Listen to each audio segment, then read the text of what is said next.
امیر اہل سنت دامت برکاتہم العالیہ کی کتاب نیکی کی دعوت کی ایک قسط بنام گناہوں کے 5 دنیاوی نقصانات۔ الحمدللہ رب العالمین والصلاة والسلام علی خاتم النبیین، اما بعد فاعوذ باللہ من الشیطان الرجیم، بسم اللہ الرحمن الرحیم۔ گناہوں کے 5 دنیاوی نقصانات، یہ مضمون کتاب نیکی کی دعوت کے صفحہ 450 تا 467 سے لیا گیا ہے۔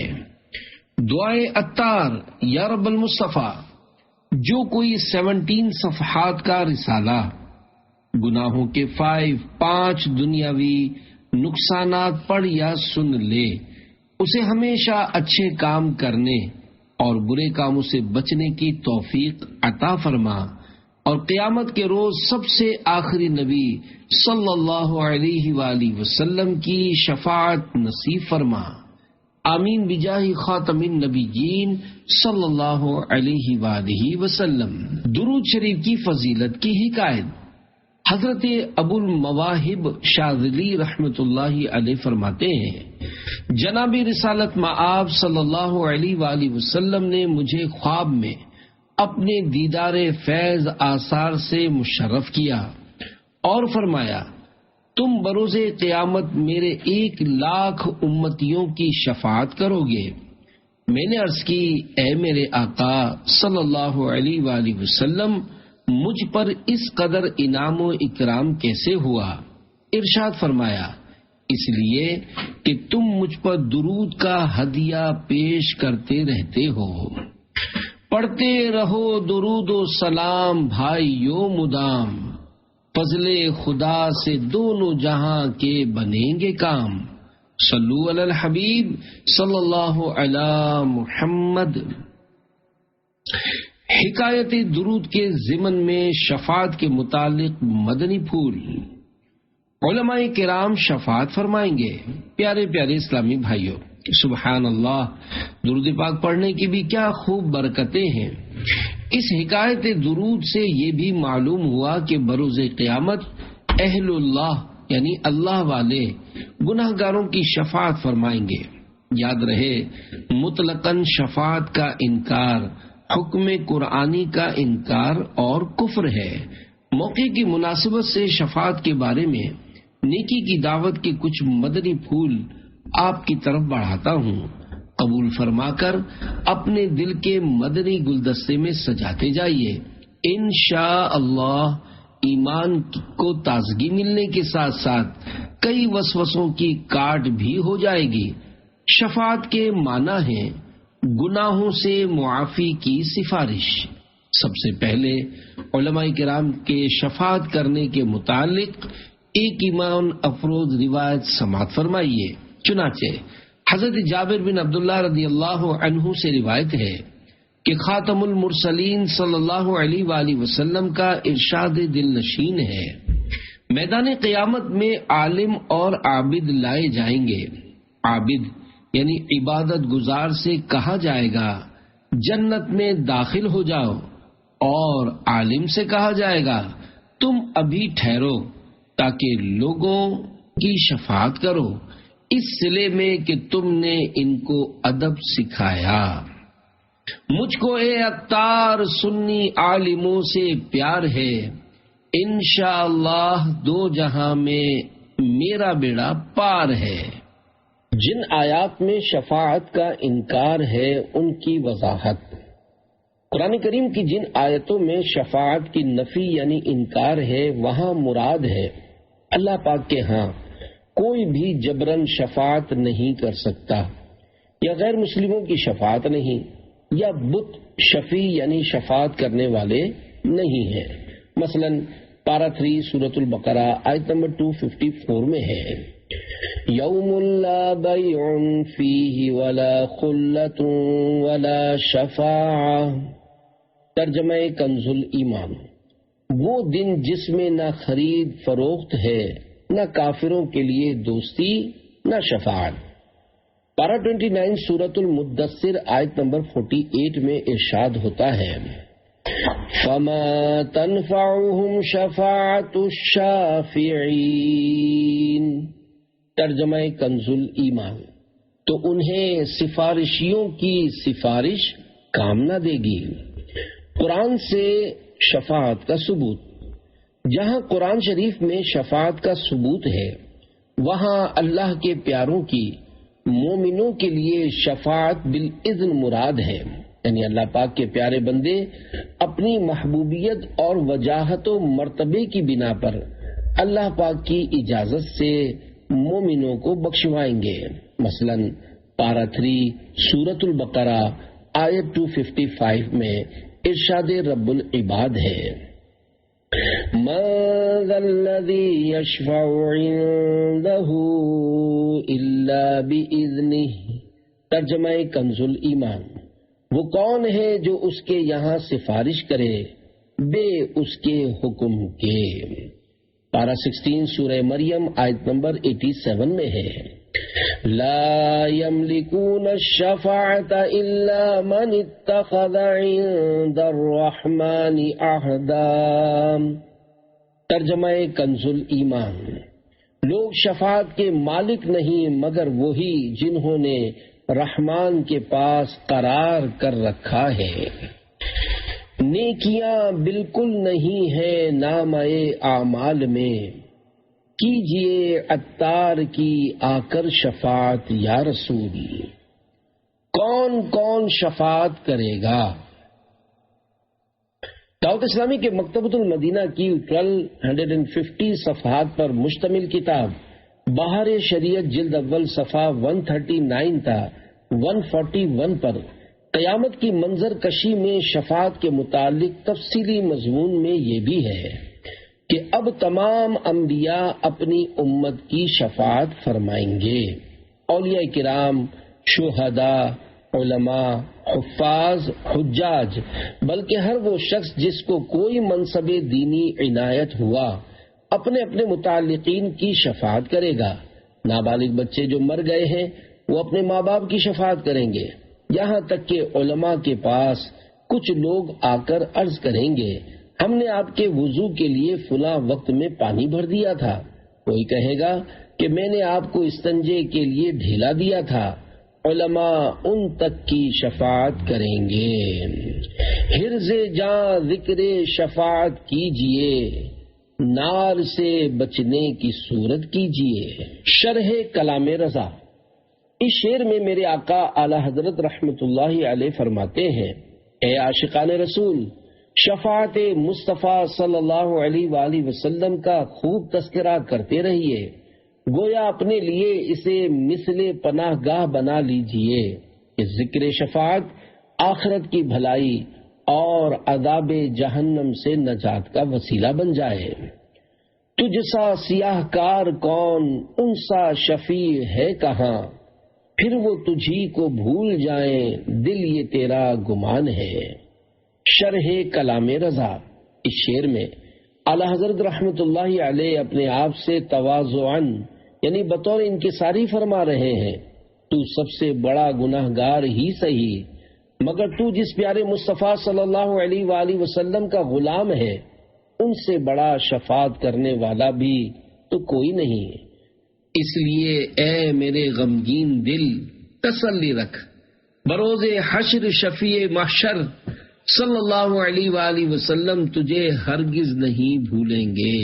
یا رسول اللہ، مجرم حاضر دربار ہے، نیکیاں پلے نہیں، سر پر گناہ کا بار ہے۔ تم شہ ابرار، یہ سب سے بڑا عیسیاں شعار، یوں شفاعت کا یہی سب سے بڑا حقدار ہے۔ صلو علی الحبیب صلی اللہ علی محمد۔ شفاعت کی 8 اقسام۔ محقق علی الاطلاق خاتم المحدثین حضرت علامہ شیخ عبدالحق محدث دہلوی رحمت اللہ علیہ شفاعت کی قسمیں بیان کرتے ہوئے فرماتے ہیں، نمبر 1، شفاعت کی پہلی قسم شفاعت عظمیٰ ہے، جس کا تمام مخلوقات کو نفع ملے گا۔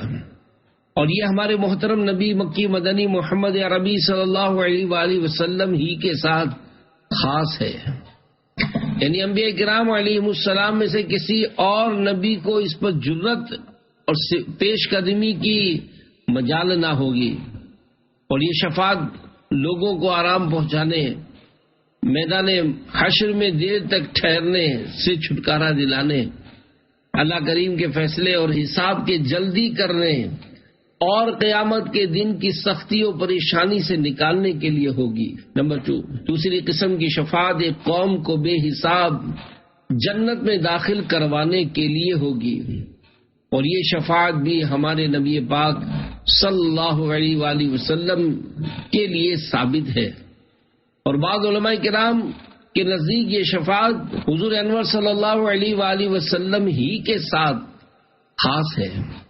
نمبر 3، تیسری قسم کی شفاعت ان لوگوں کے بارے میں ہوگی جن کی نیکیاں و برائیاں برابر برابر ہوں گی، اور شفاعت کی مدد سے جنت میں داخل ہوں گے۔ نمبر 4، چوتھی قسم کی شفاعت ان لوگوں کے لیے ہوگی جو کہ دوزخ کے حقدار ہو چکے ہوں گے، تو حضور پرنور شافع یوم النشور صلی اللہ علیہ وآلہ وسلم شفاعت فرما کر ان کو جنت میں لائیں گے۔ نمبر 5، پانچویں قسم کی شفاعت مرتبے کی بلندی اور بزرگی کی زیادتی کے لیے ہوگی۔ نمبر 6، چھٹی قسم کی شفاعت ان گناہگاروں کے بارے میں ہوگی جو کہ جہنم میں پہنچ چکے ہوں گے اور شفاعت کی وجہ سے نکل آئیں گے۔ اور ساتویں قسم کی شفاعت جنت کھولنے کے بارے میں ہوگی۔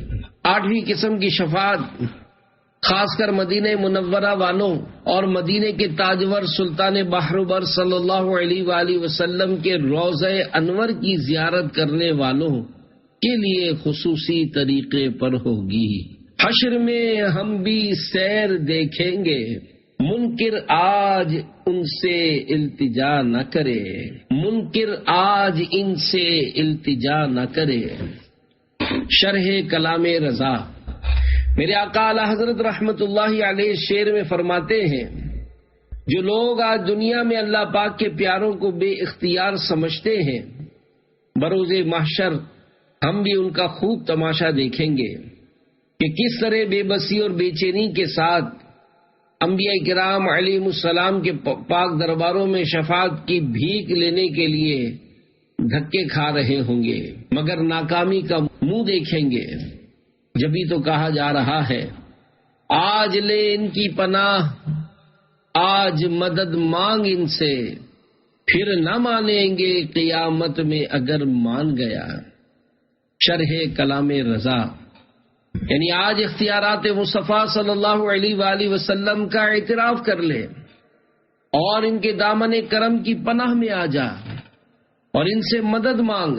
اگر تو نے یہ ذہن بنا لیا کہ سرکار مدینہ صلی اللہ علیہ وآلہ وسلم اللہ پاک کی عطا سے بھی مدد نہیں کر سکتے، تو یاد رکھ کل بروز قیامت جب اللہ پاک کے پیارے نبی صلی اللہ علیہ وآلہ وسلم کی شان محبوبی ظاہر ہوگی اور تو اختیارات تسلیم کر لے گا اور شفاعت کی صورت میں مدد لینے دوڑے گا، تو اس وقت سرکار نامدار صلی اللہ علیہ وآلہ وسلم نہیں مانیں گے کہ دنیا دارالعمل یعنی عمل کی جگہ تھی، اگر وہیں مان لیتا تو کام ہو جاتا، اب ماننا کام نہ دے گا، کیونکہ آخرت دارالعمل نہیں دارالجزا یعنی دنیا میں جو عمل کیا اس کا بدلہ ملنے کی جگہ ہے۔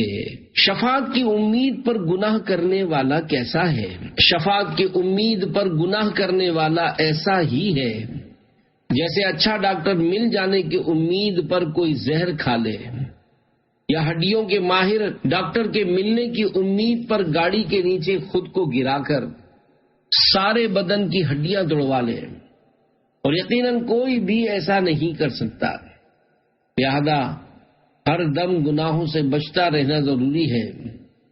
شفاعت کے امید پر اللہ پاک اور اس کے رسول صلی اللہ علیہ وآلہ وسلم کی نافرمانیاں کر کے اور خود کو جہنم کے عذاب کے لیے پیش کرتے رہنا نہایت خطرناک ہے۔ اللہ پاک کی خفیہ تدبیر سے ہر وقت ڈرتے رہنا چاہیے۔ اگر گناہوں کی نحوست سے ایمان ہی برباد ہو گیا تو شفاعت کیسی؟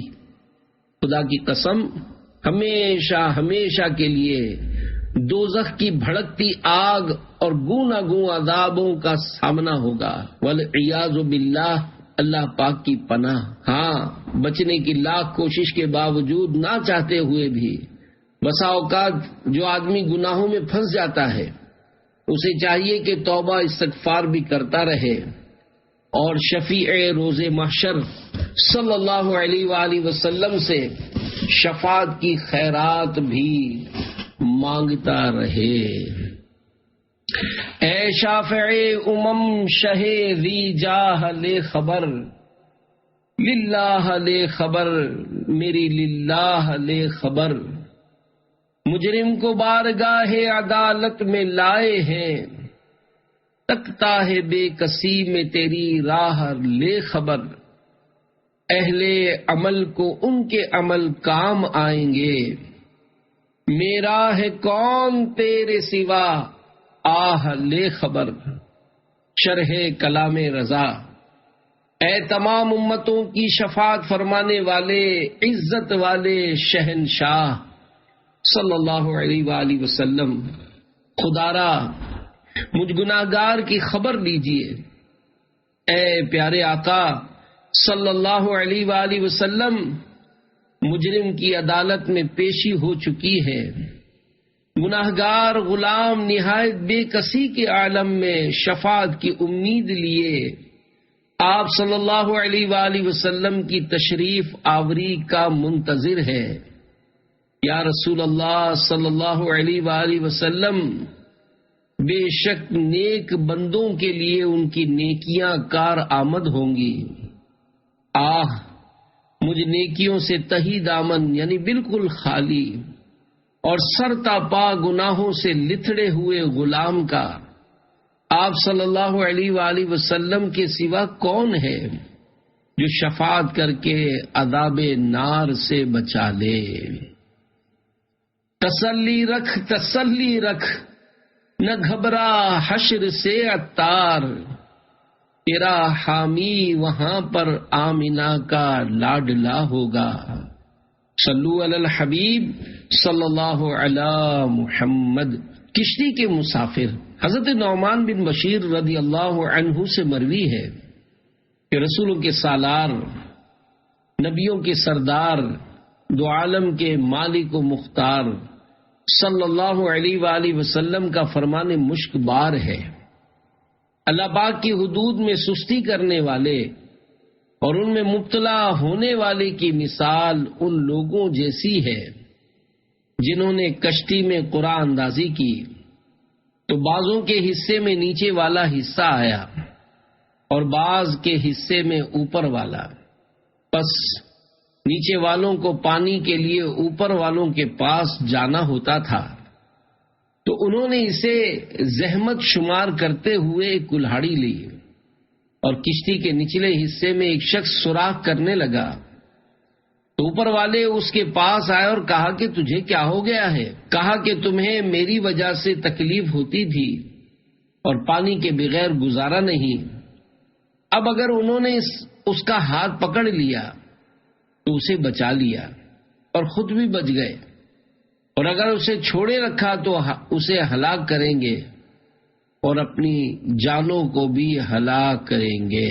گناہوں کی نحوست دوسروں کو بھی اپنی لپیٹ میں لیتی ہے۔ اس حدیث پاک کے تحت مرآت المناجیح میں ہے، اس حدیث شریف میں ایک مثال کے ذریعے برائی سے روکنے اور نیکی کا حکم دینے کی اہمیت کو واضح کیا گیا اور بتایا گیا کہ اگر یہ سمجھ کر امر بالمعروف ونہی عن المنکر یعنی نیکی کی دعوت دینے اور برائی سے منع کرنے کا فریضہ ترک کر دیا جائے کہ برائی کرنے والا خود نقصان اٹھائے گا، ہمارا کیا نقصان ہے، تو یہ سوچ غلط ہے، اس لیے کہ اس کے گناہ کے اثرات تمام معاشرے کو اپنے لپیٹ میں لے لیتے ہیں، اور جس طرح کشتی توڑنے والا اکیلا ہی نہیں ڈوبتا بلکہ وہ سب لوگ ڈوبتے ہیں جو کشتی میں سوار ہیں۔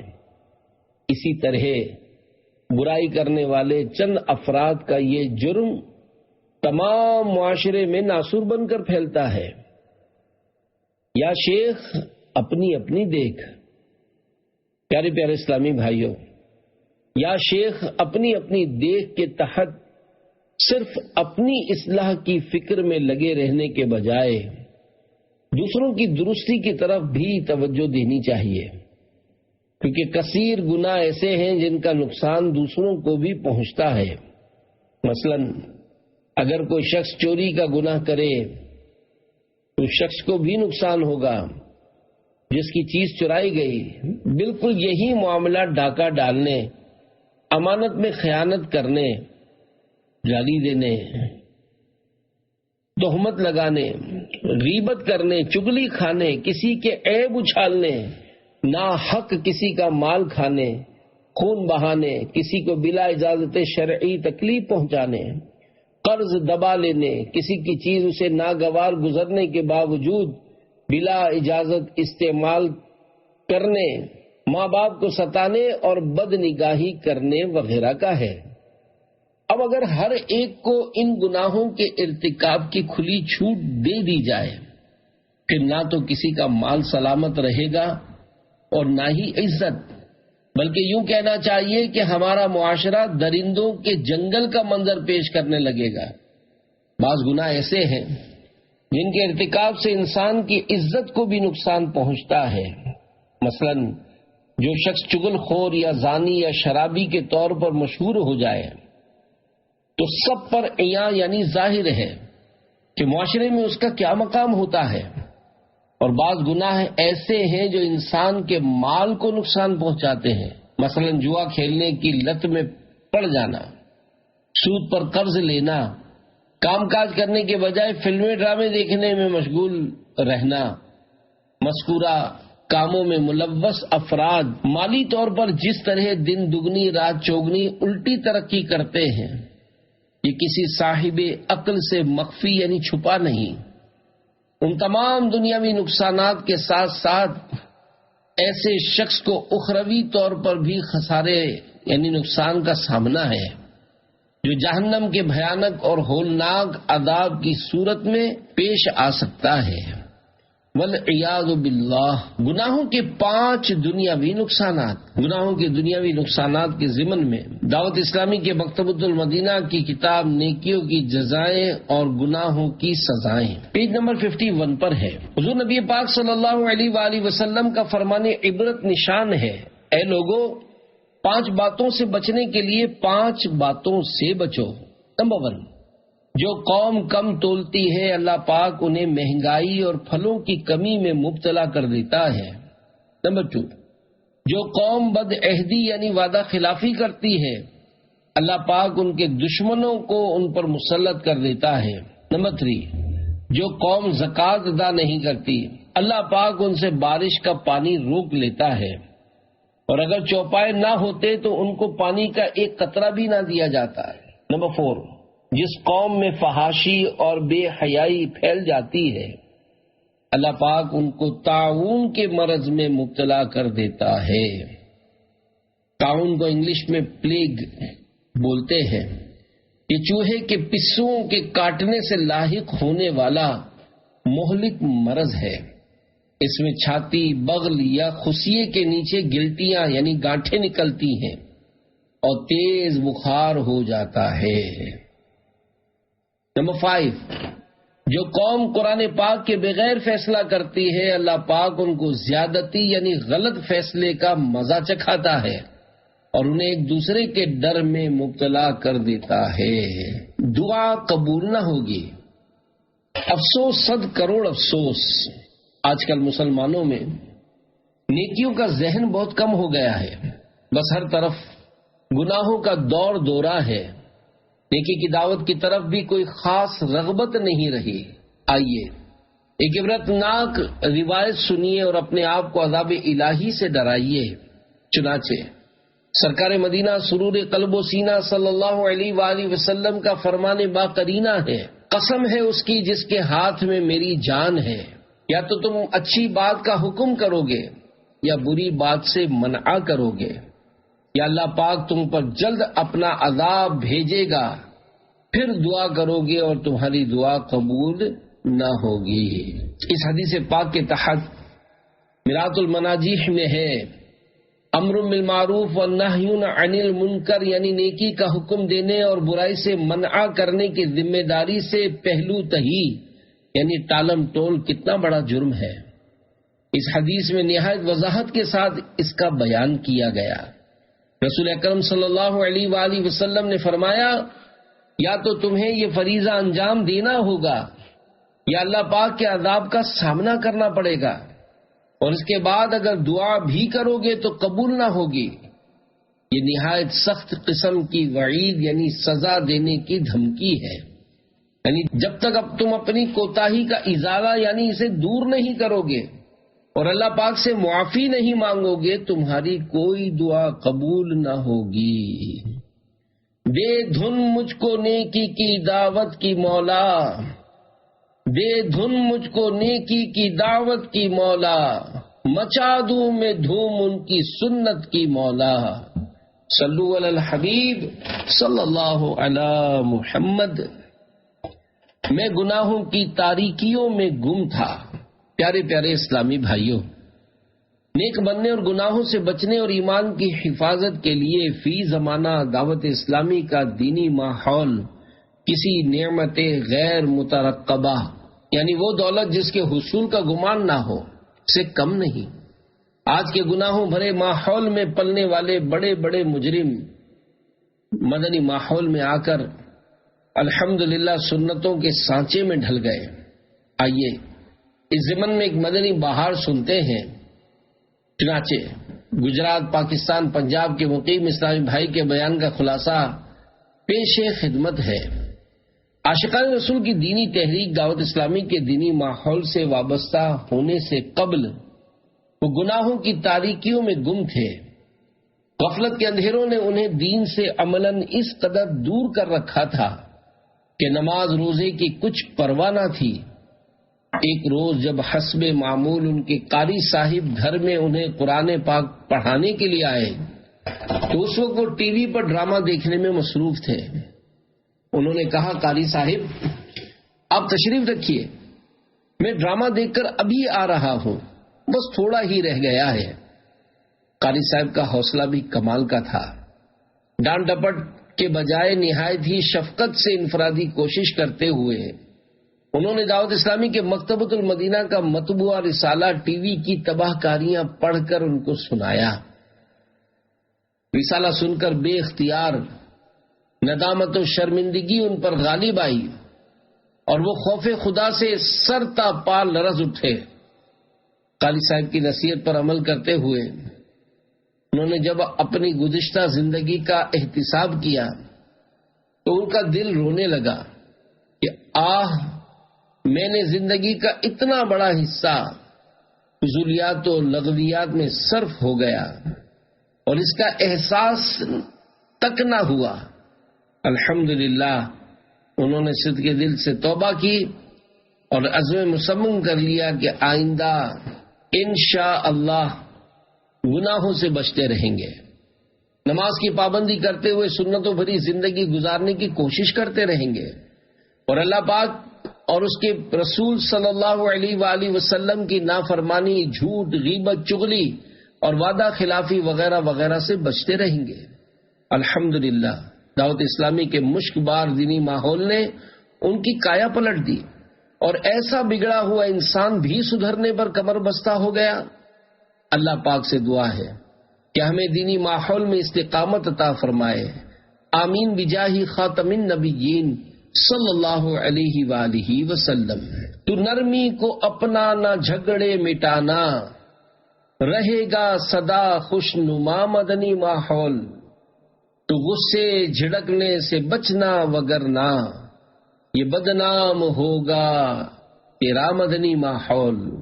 صلو علی الحبیب صلی اللہ علی محمد۔ انفرادی کوشش کرنا سنت ہے۔ پیارے پیارے اسلامی بھائیوں، اس مدنی بہار میں انفرادی کوشش اور دعوت اسلامی کے مکتبۃ المدینہ کا رسالہ ٹی وی کی تباہ کاریاں پڑھ کر سنانے کی برکت کا بیان ہے۔ ہم سبھی کو چاہیے کہ موقع بہ موقع انفرادی کوشش کے ذریعے نیکی کی دعوت کی ترکیب کیا کریں۔ یقیناً انفرادی کوشش کے ذریعے نیکی کی دعوت دینا ہمارے میٹھے میٹھے آقا صلی اللہ علیہ وآلہ وسلم کی پیاری پیاری سنت ہے، اور بے شمار احادیث مبارکہ اس میں دال یعنی دلیل ہے۔ مدنی بیگ اور لنگر رسائل اور تقسیم رسائل بیان کردہ مدنی بہار میں ٹی وی کی تباہ کاریاں رسالے کا بھی ذکر موجود ہے کہ جب قاری صاحب نے اپنے شاگرد کو مذکورہ رسالہ پڑھ کر سنایا تو ان کو توبہ کی سعادت نصیب ہوئی، وہ نمازی بنے، دعوت اسلامی کی دینی ماحول سے کمر بستہ ہوئے، دینی ماحول سے وابستہ ہوئے، جن جن اسلامی بھائیوں اور اسلامی بہنوں سے بن پڑے ایک مدنی بیگ خرید لیں اور اس میں حسب توفیق مکتبۃ المدینہ کے مطبوعہ رسائل، سنتوں بھرے بیانات کی کیسٹیں وغیرہ رکھیں۔ بے شک سارا دن نہ صحیح، صرف حسب موقع وہ مدنی بیگ اپنے ساتھ ہو اور رسائل وغیرہ دوسروں کو تحفتاً پیش کیے جائیں۔ موقع کی مناسبت سے یہ بھی ہو سکتا ہے کہ بعض کو صرف پڑھنے کے لیے دیں، جب وہ پڑھ کر لوٹا دیں تو دوسرا رسالہ پیش کر دیں۔ اسی طرح کیسٹوں اور بڑی کتابوں کی بھی ترکیب کی جا سکتی ہے۔ یوں کرنے سے آپ بے اندازہ ثواب کما سکتے ہیں، مگر یہ سب کچھ اپنی جیب خاص سے ہو، اس کے لیے چندہ نہ کیا جائے۔ نیز جشن ولادت کے موقع پر یا اپنے مرحوم عزیزوں کی ایصال ثواب کے لیے مختلف اوقات میں لنگر رسائل کی ترکیب بھی فرمائیے۔ درس و اجتماعات اور مدنی مشوروں میں ایصال ثواب کی مجالس میں مکتبۃ المدینہ کے مدنی رسائل وغیرہ تقسیم فرما کر خوب خوب نیکی کی باتیں عام کرنے کا ثواب کمائیے۔ بانٹیے مدنی رسائل، مدنی بیگ اپنائیے اور حقدار ثواب آخرت بن جائیے۔ صلو علی الحبیب صلی اللہ علی محمد۔ عذاب نازل ہونے کا سبب۔ دعوت اسلامی کے مکتبۃ المدینہ کے ترجمے والے پاکیزہ قرآن کنز الایمان مع خزائن العرفان صفحہ 339 پر پارہ 9 سورۃ الانفال کی آیت نمبر 25 میں اللہ رب العباد ارشاد فرماتا ہے، وَاتَّقُوا فِتْنَةً لَا تُصِيبَنَّ الَّذِينَ ظَلَمُوا مِنكُمْ خَاصَّةً وَاعْلَمُوا أَنَّ اللَّهَ شَدِيدُ الْعِقَابِ۔ ترجمہ کنز الایمان۔ اور اس فتنے سے ڈرتے رہو جو ہرگز تم میں خاص ظالموں ہی کو نہ پہنچے گا، اور جان لو کہ اللہ کا عذاب سخت ہے۔ صدر الافاضل حضرت علامہ مولانا سید محمد نعیم الدین مراد آبادی رحمت اللہ علیہ اس کے تحت فرماتے ہیں، بلکہ اگر تم اس سے نہ ڈرے اور اس کے اسباب یعنی ممنوعات کو ترک نہ کیا اور وہ فتنہ نازل ہوا تو یہ نہ ہوگا کہ اس میں خاص ظالم اور بدکار ہی مبتلا ہوں، بلکہ وہ فتنہ نیک اور بد سب کو پہنچ جائے گا۔ حضرت ابن عباس رضی اللہ عنہما نے فرمایا کہ اللہ پاک نے مومنین کو حکم فرمایا کہ وہ اپنے درمیان ممنوعات نہ ہونے دیں، یعنی اپنے مقدور تک، یعنی اپنے بس اور اختیار کے مطابق برائیوں کو روکیں اور گناہ کرنے والوں کو گناہ سے منع کریں۔ اگر انہوں نے ایسا نہ کیا تو عذاب ان سب کو عام ہوگا، خطا کار اور غیر خطا کار سب کو پہنچے گا۔ حدیث شریف میں ہے، سید عالم صلی اللہ علیہ وآلہ وسلم نے فرمایا کہ اللہ پاک اپنے مخصوص لوگوں کے عمل پر عذاب عام نہیں کرتا جب تک کہ عام طور پر لوگ ایسا نہ کریں کہ ممنوعات کو اپنے درمیان ہوتا دیکھتے رہیں اور اس کے روکنے اور منع کرنے پر قادر ہوں، باوجود اس کے نہ روکیں نہ منع کریں۔ جب ایسا ہوتا ہے تو اللہ پاک عذاب میں عام و خاص سب کو مبتلا کر دیتا ہے۔ ابو داؤد کی حدیث میں ہے کہ جو شخص کسی قوم میں سرگرم معاصی یعنی نافرمانیوں میں مبتلا ہو اور وہ لوگ باوجود قدرت کے اس کو نہ روکیں تو اللہ پاک مرنے سے پہلے انہیں عذاب میں مبتلا کرتا ہے۔ اس سے معلوم ہوا کہ جو قوم نہی عن المنکر برائی سے منع کرنا ترک کرتی ہے اور لوگوں کو گناہوں سے نہیں روکتی، وہ اپنے اس طرح کے فرض کی شامت میں مبتلا عذاب ہوتی ہے۔ نیک شخص بھی عذاب میں۔ پیارے پیارے اسلامی بھائیوں، فی زمانہ مسلمانوں کی ایک بھاری تعداد روحانی اور جسمانی اور سماجی اور معاشی وغیرہ طرح طرح کی پریشانیوں کا شکار ہے۔ کہیں نیکی کی دعوت کے ترک کے سبب تو یہ حال نہیں، آپ خود پرہیزگار اور نیکوکار ہی صحیح، مگر دوسروں کو نیکی کی دعوت نہیں دیتے، آپ اور باوجود قدرت گناہوں سے نہیں روکتے۔ عام مسلمانوں بلکہ اپنے گھر والوں کو برائیوں میں مبتلا دیکھ کر جی میں کڑتے تک نہیں۔ تو اس حدیث مبارکہ کو بار بار سنیے اور خود کو عذاب الہی سے ڈرا کر نیکی کی دعوت پر کمر بستہ ہو جائیے۔ چنانچہ سرکار مکہ مکرمہ سلطان مدینہ منورہ صلی اللہ علیہ وآلہ وسلم کا فرمان عبرت نشان ہے۔ اللہ پاک نے حضرت جبریل علیہ السلام کو حکم فرمایا، فلاں شہر کو اس کے رہنے والوں سمیت زیر و زبر کر دو۔ حضرت جبریل علیہ السلام نے عرض کی، اے رب کریم، ان لوگوں میں تیرا ایک فلاں نیک بندہ بھی ہے جس نے پلک جھپکنے کی مقدار بھی تیری نافرمانی نہیں کی۔ اللہ پاک نے فرمایا، اقلبها علیہم فإن وجہا لم یتمعر فی ساعتا قط، یعنی شہر ان پر الٹ دو کیونکہ اس کا چہرہ میری نافرمانیاں دیکھ کر کبھی متغیر یعنی تبدیل نہیں ہوا۔ معاشرتی برائیوں کے سبب پریشان ہونا ایمان کا تقاضا ہے۔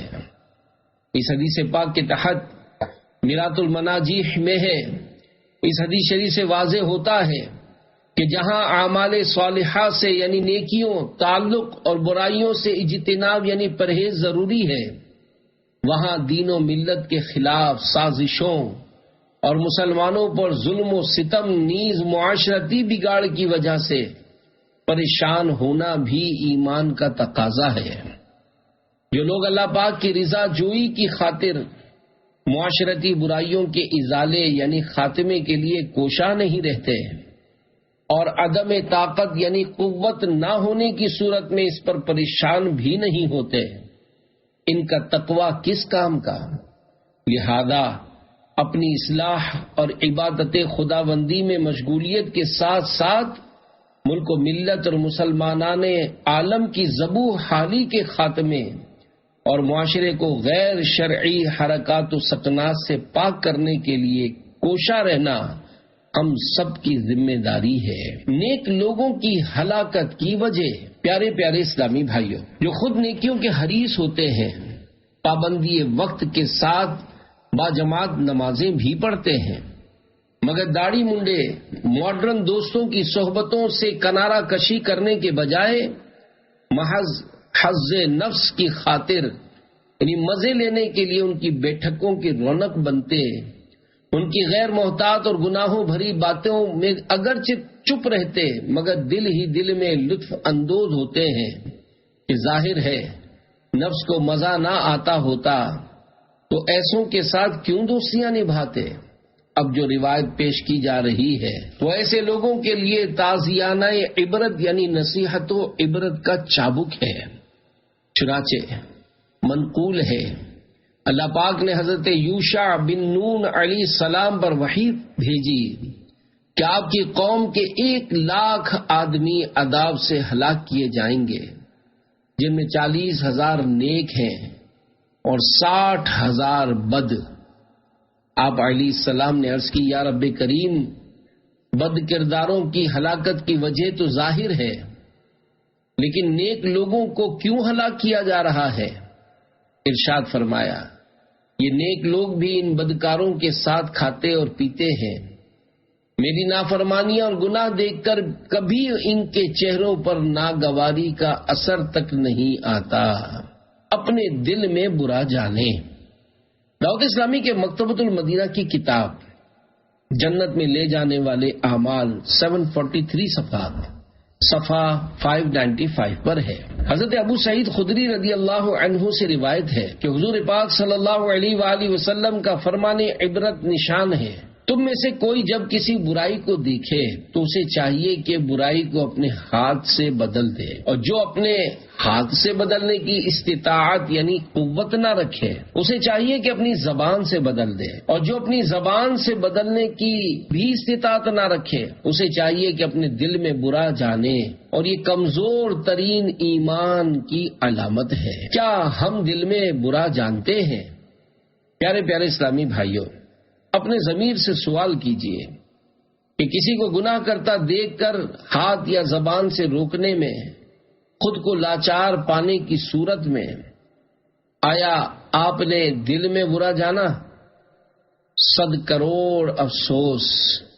بچوں کی امی کھانا پکانے میں تاخیر کر دے، کھانے میں نمک تیز ہو جائے، بیٹا اسکول کی چھٹی کر لے تو ضرور ناگوار گزرے، لیکن گھر والوں کی روزانہ 5 نمازیں قضا ہو رہی ہوں تو ماتھے پر بل تک نہ آئے، انہیں سمجھانے کی کوشش تک نہ کی جائے۔ حالانکہ اگر بچہ 10 برس کا ہو جائے اور نماز نہ پڑھے تو باپ پر واجب ہے کہ مار کر بھی پڑھائے، ورنہ گناہگار اور عذاب نار کا حقدار ہوگا۔ آپ ہی کہیے، کیا آپ کی روش درست ہے؟ مثلا محکوم اولاد کی برائی دیکھ کر حاکم یعنی والد ہاتھ سے بدلے، عالم زبان سے بدلے، جس کو یہ دونوں قدرتیں حاصل نہیں تو وہ کم سے کم دل میں تو برا جانے۔ مگر اب ایسا ذہن کس کا رہا ہے؟ آپ سوچئے، مثلا میوزک بج رہا ہے، بے شک روکنے پر قدرت نہیں، مگر کیا یہ آپ کے دل میں کھٹک رہا ہے؟ کیا آپ اسے برا محسوس کر رہے ہیں؟ جی نہیں، اس لیے کہ خود اپنے موبائل میں بھی تو معاذ اللہ میوزیکل ٹیون موجود ہے۔ 2 افراد گلی میں گالم گلوچ کر رہے ہیں، برا لگا؟ جی نہیں۔ کیوں؟ اس لیے کہ کبھی کبھی اپنے منہ سے بھی معاذ اللہ گالی نکل ہی جاتی ہے۔ فلاں نے جھوٹ بولا، آپ کو ناگوار گزرا؟ جی ہاں۔ کیوں؟ اس لیے کہ میرا ذاتی نقصان ہوا، باقی اللہ پاک کی رضا کے لیے برا کہاں سے لگے گا کہ خود اپنی زبان سے بھی معاذ اللہ جھوٹ نکل ہی جاتا ہے۔ یہ مثالیں صرف چوٹ کرنے کے لیے ہیں، ورنہ بہت ساروں کی حالت یہ ہے کہ اپنے فون میں میوزیکل ٹیون نہیں، گالی اور جھوٹ کی عادت نہیں، پھر بھی دل میں برا جاننے کا ذہن نہیں۔ اگر رضا الہی کے لیے حقیقی معنوں میں برائی کو دل میں برا جاننے کی سوچ بن جائے، کڑنے کی عادت پڑ جائے، تب تو معاشرے میں اصلاح کا دور دورہ ہو جائے، کیونکہ جب ہم برائیوں کو دل سے برا سمجھنے میں خود پکے ہو جائیں گے تو دوسروں کو سمجھانا بھی شروع کر دیں گے، اور انشاءاللہ ہر طرف سنتوں کی بہار آ جائے گی اور نیکی کی دعوت کی دھوم مچ جائے گی۔ اللہ پاک ہمارے حال پر رحم فرمائے اور ہمیں عقل سلیم دے کہ ہم بھی خوب نیکی کی دعوت اور آقا صلی اللہ علیہ وآلہ وسلم کی سنت کی دھوم مچانے والے بن جائیں۔